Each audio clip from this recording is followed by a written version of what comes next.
Se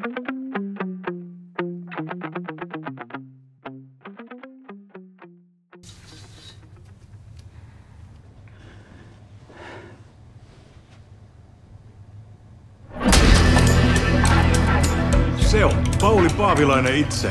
Vieläks sä kielät? Oletko sä se vittu huilupoika? Sä olit ennen aina niin iloinen.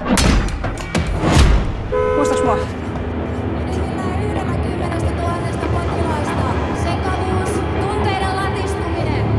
Opeta nyt helvettiin.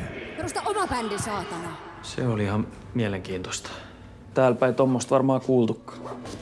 Pitäisikö koettaa soittaa jotain yhdessä? Siis mä oon klassinen muusikko. Me unohdetaan nyt, millain mitä soittimia soitetaan. Mun maku ehkä vähän primitiivistä. Sitten lähdetään tekemään historiaa. Se tehdään jotain sellaista, mitä kukaan ei ole vielä kuullut. Jotain sellaista, millä ihmiskunta ei ole vielä valmis. Ota nyt tätä ryymää. Mä oon siis soittanut aika monellakin levyllä, jos sen on maininnut. Joo. Sit sä olisit soittanut yhden hyvälläkin levyllä.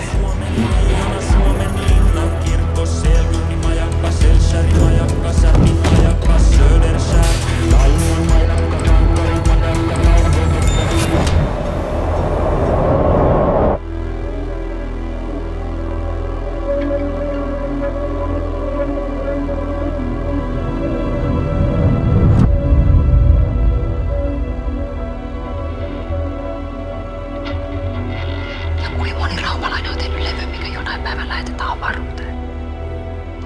Ei varmaan